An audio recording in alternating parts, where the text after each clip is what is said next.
Năm 1997, Indonesia rúng động bởi một vụ án mạng kinh hoàng với 42 phụ nữ trẻ là nạn nhân. Mặc dù là một quốc gia Hồi giáo, niềm tin vào ma thuật đen vẫn ăn sâu trong đời sống tinh thần của nhiều người dân Indonesia.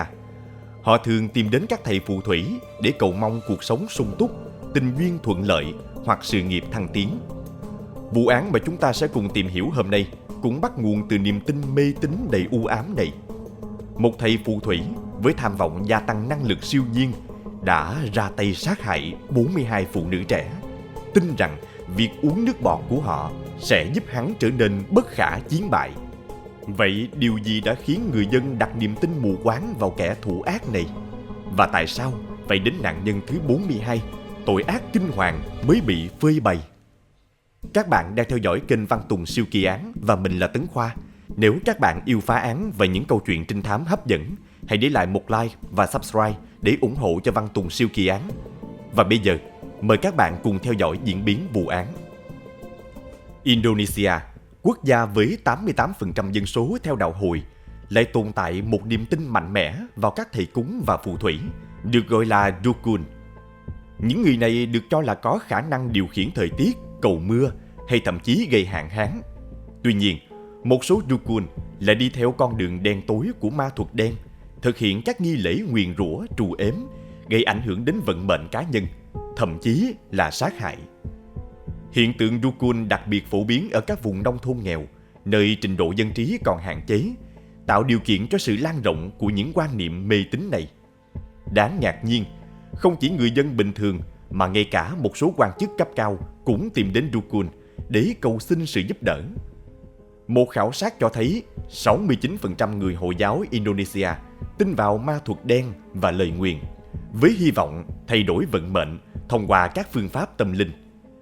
Niềm tin này không phải là tàn dư của thời Trung Cổ, mà vẫn tồn tại mạnh mẽ đến tận cuối thế kỷ 20. Năm 1998, một làn sóng săn phù thủy đã càn quét Indonesia, khiến hàng trăm người bị sát hại chỉ vì bị nghi ngờ là Dukun. Tại Banyuwangi, con số nạn nhân lên đến 100, và 150 người khác tại Tây Java cũng chịu chung số phận. Sự tàn bạo này xuất phát từ nỗi sợ mơ hồ về sức mạnh siêu nhiên được cho là nằm trong tay những người bị gán mác phù thủy. Nhân vật chính của câu chuyện hôm nay là Ahmad Suraji, sinh ngày 10 tháng 1 năm 1952 tại một ngôi làng nhỏ ngoại ô Medan, Indonesia. Thông tin về thời thơ ấu và thiếu niên của Ahmad Suraji không có nhiều tư liệu rõ ràng. Được biết, hắn là con một trong một gia đình tự xưng là dòng dõi phù thủy. Cha của Ahmad và chính hắn về sau được cho là thừa hưởng năng lực siêu nhiên này. Bên cạnh công việc chăn nuôi gia súc, hai cha con còn kiếm thêm thu nhập từ nghề phù thủy gia truyền. Họ được cho là có khả năng tác động đến vận mệnh hoặc chữa lành bệnh tật cho những người tìm đến. Cha của Ahmad đặc biệt nổi tiếng nhờ thực hiện các nghi lễ tâm linh như chữa bệnh, ban phước, giải quyết mâu thuẫn và thậm chí yểm bùa. Mặc dù các hoạt động phù thủy bị xã hội thời bấy giờ lên án, nhưng không ít người vẫn mù quáng tin tưởng và tìm đến gia đình Ahmad để cầu xin sự giúp đỡ từ thế lực siêu nhiên. Tuổi thơ của Ahmad gắn liền với những nghi lễ tâm linh mà cha hắn thường thực hiện. Hắn thường xuyên quan sát và phụ giúp trong các buổi lễ, nhưng không thực sự tỏ ra hứng thú. Dù lớn lên trong một môi trường đậm chất tâm linh, Ahmad lại là một đứa trẻ hiếu động, ham chơi và học hành kém cỏi. Hắn dường như không muốn kế thừa di sản phù thủy của gia đình. Năm 19 tuổi, Ahmad bỏ nhà ra đi và phải nhận bản án 10 năm tù vì tội ngộ sát. Tưởng chừng như khoảng thời gian trong tù sẽ giúp hắn ta hối cải. Nhưng 2 năm sau khi được trả tự do, ở tuổi 31, Ahmad lại tiếp tục vướng vào vòng lao lý. Mặc dù lần này án phạt nhẹ hơn, nhưng chính trải nghiệm này đã khơi dậy trong Ahmad một tham vọng đen tối, trở thành một phù thủy quyền năng như cha mình. Ahmad Suraji cảm thấy bị xã hội kỳ thị và ruồng bỏ. Hắn ta khao khát xóa bỏ quá khứ tội lỗi và khẳng định bản thân. Con đường mà hắn lựa chọn chính là kế thừa di sản phù thủy của gia đình. Tôi muốn tiếp bước cha tôi. Tôi không học phép thuật từ ai khác ngoài cha tôi. Surachi khai nhận trong quá trình thẩm vấn. Chính khát khao lệch lạc này đã dẫn hắn đến con đường tội ác kinh hoàng sau này. Sau khi ra tù, Ahmad Surachi sống ẩn dật trong rừng vài tháng. Hắn kể rằng trong thời gian này, mình đã nghe thấy những giọng nói bí ẩn dẫn dắt hắn thực hiện các nghi lễ tâm linh mà cha từng dạy. Khi trở về làng, Ahmad thay đổi hoàn toàn. Từ một kẻ nóng nảy bất ổn, hắn trở nên điềm tĩnh, chín chắn hơn và bắt đầu xây dựng hình ảnh một thầy phù thủy đáng tin cậy. Ahmad định cư trong một ngôi nhà nhỏ, kết hôn 3 lần với 3 chị em ruột và có tổng cộng 9 người con. Ban ngày hắn làm nghề nông, ban đêm hắn hành nghề dukun, giúp đỡ những người dân làng gặp khó khăn. Thời gian đầu, chỉ một vài người tìm đến Ahmad một cách lén lút để nhờ chữa bệnh, xin lời khuyên trong chuyện tình cảm hoặc giải quyết các vấn đề cá nhân. Tuy nhiên, danh tiếng của hắn ngày càng lan rộng khi những tin đồn về khả năng chữa bệnh thần kỳ được truyền tai nhau. Khách hàng của hắn không chỉ là dân làng mà còn có cả các thương nhân và thậm chí quan chức chính phủ tìm đến để xin sự giúp đỡ trong công việc làm ăn. Ahmad Surachi hoàn toàn có thể sống một cuộc đời sung túc và trở thành một thầy lang được kính trọng. Tuy nhiên, lòng tham về quyền lực và khát vọng siêu nhiên đã che mờ lý trí của hắn. Một đêm, Ahmad mơ thấy người cha quá cố. Trong giấc mơ, hắn nhớ lại một bí mật mà cha hắn từng tiết lộ khi hắn còn nhỏ. Để đạt được sức mạnh vô song và sự bất tử, hắn phải uống nước bọt của 70 người phụ nữ đã qua đời. Nhận thấy việc tìm kiếm 70 thi thể phụ nữ và lấy nước bọt của họ là điều không tưởng, Ahmad đã nảy ra một ý nghĩ tàn độc, tự tay sát hại các nạn nhân để hoàn thành nghi lễ đen tối. Trong một lời thú tội sau này, Surachi còn lạnh lùng khai nhận rằng đoạt mạng người khác là một cách dễ dàng để kiếm tiền. Nếu tôi đi cướp, tôi có thể bị tiêu diệt hoặc phải ngồi tù. Nhưng bằng cách này, họ tự tìm đến tôi lấy tiền của họ, rồi sau đó ra tay với họ. Surachi thản nhiên nói.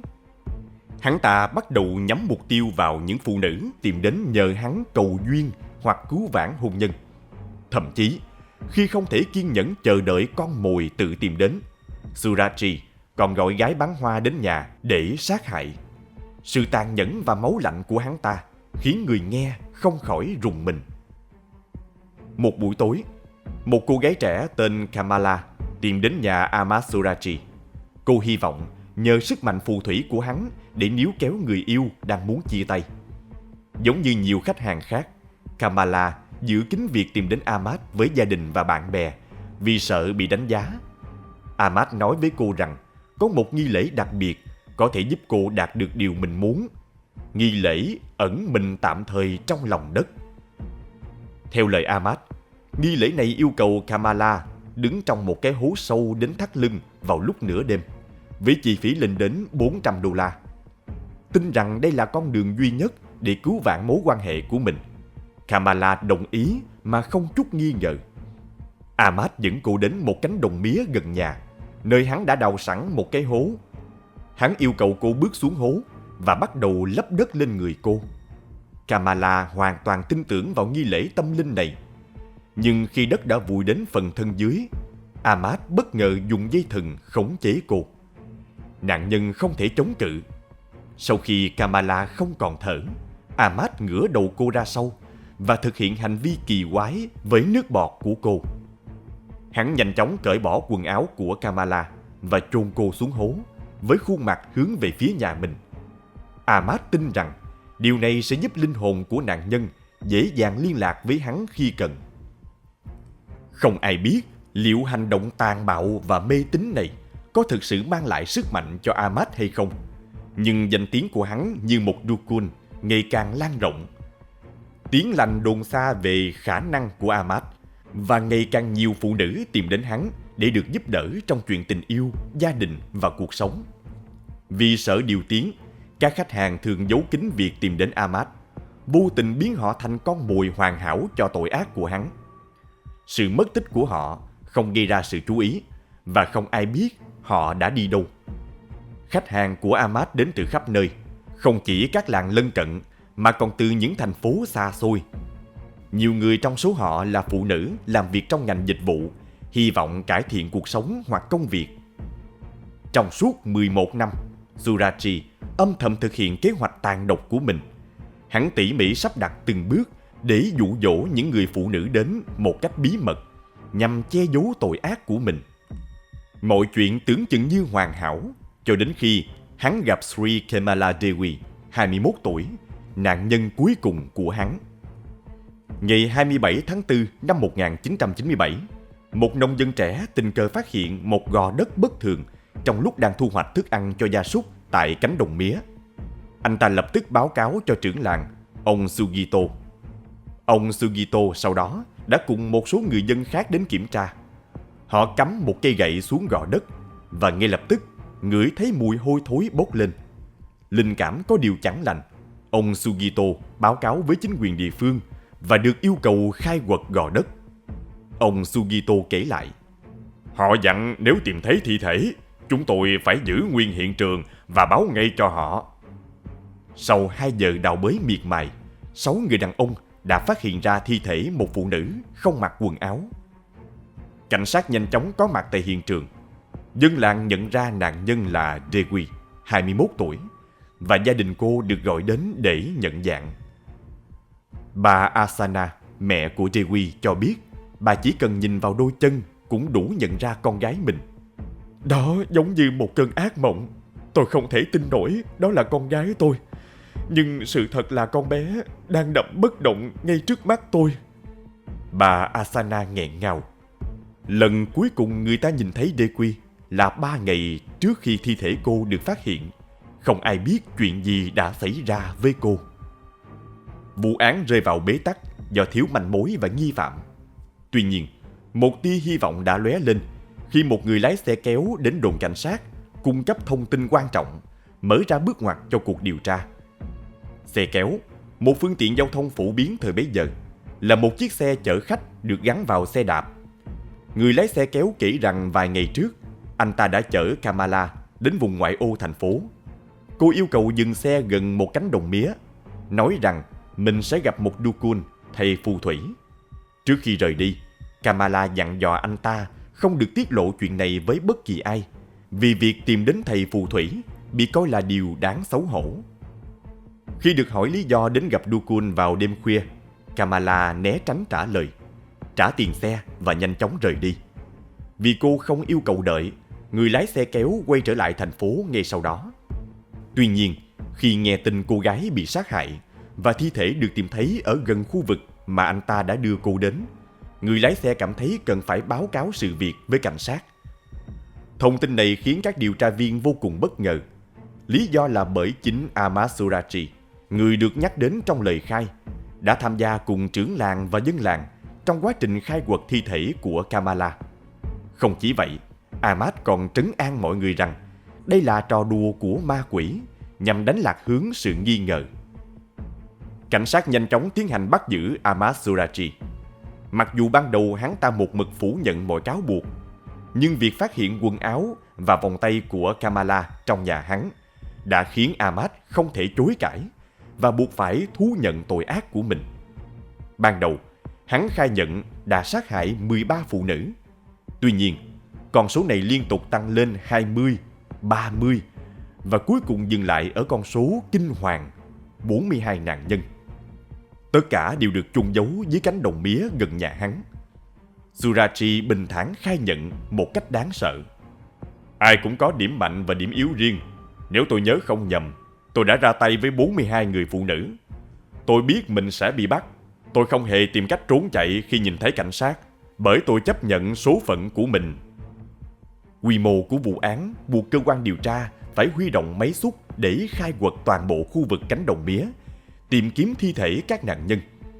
Nhiều thi thể đã ở trong tình trạng phân hủy nặng, gây khó khăn lớn cho việc xác định nguyên nhân tử vong và xác minh xem có dấu hiệu của hành vi xâm hại hay không. Dẫu vậy, Ahmad khẳng định hắn không hề xâm hại các nạn nhân. Hơn một nửa trong số họ không thể được nhận dạng. Sau khi Ahmad bị bắt, người dân địa phương báo cáo rằng có khoảng 80 phụ nữ mất tích trong vòng 10 năm trước đó. nhưng không đủ bằng chứng để chứng minh tất cả họ là nạn nhân của hắn. 3 người vợ của Ahmad cũng bị bắt vì có liên quan đến các nghi lễ đen tối. Trong đó, chỉ có người vợ cả Tumini bị coi là đồng phạm chính. Cô ta không chỉ hỗ trợ Ahmad trong việc thực hiện các nghi lễ, mà còn trực tiếp dẫn dụ các nạn nhân đến địa điểm đã được chuẩn bị sẵn. Các nạn nhân không hay biết, tự nguyện bước vào những cái hố để tham gia nghi lễ kỳ quái trước khi bị sát hại. 2 người vợ còn lại của Ahmad chỉ đứng ngoài quan sát các nghi lễ, không trực tiếp tham gia. Vai trò của họ chủ yếu là tô vẽ danh tiếng siêu nhiên của Ahmad, quảng bá về khả năng phi thường của hắn để thu hút các nạn nhân. Sau một cuộc điều tra kéo dài 7 tháng, Ahmad Suraji và Tumini bị kết án tử hình. Tuy nhiên, bản án của Tumini sau đó được giảm xuống tù chung thân. Ngày 10 tháng 7 năm 2008, Ahmad Suraji bị xử tử. Trước khi thi hành án, hắn được phép gặp Tumini lần cuối để nói lời từ biệt, một đặc ân mà những nạn nhân của hắn không bao giờ có được. Vụ án Ahmad Suraji không chỉ là một tội ác kinh hoàng, mà còn là lời cảnh tỉnh sâu sắc về hậu quả của mê tín dị đoan và lòng tham không đáy. Niềm tin mù quáng vào ma thuật đen đã biến Ahmad từ một người bình thường thành một kẻ sát nhân hàng loạt, đồng thời đẩy hàng chục phụ nữ vô tội vào thảm kịch. Câu chuyện này nhắc nhở chúng ta về tầm quan trọng của tư duy phản biện và sự cần thiết phải dựa vào khoa học, lý trí trong cuộc sống. Đừng để những lời hứa hẹn viển vông hay những niềm tin sai lầm che mờ lý trí, dẫn đến những quyết định sai lầm và hậu quả khôn lường. Các bạn nghĩ gì về bài học rút ra từ vụ án này? Làm thế nào xã hội hiện đại có thể ngăn chặn các hình thức lạm dụng tín ngưỡng như trường hợp của Ahmad Suraji? Đừng quên để lại ý kiến, like, subscribe và bật chuông thông báo để không bỏ lỡ những câu chuyện tiếp theo trên Văn Tùng Siêu Kỳ Án. Xin chào và hẹn gặp lại các bạn vào khung giờ 18 giờ hàng ngày.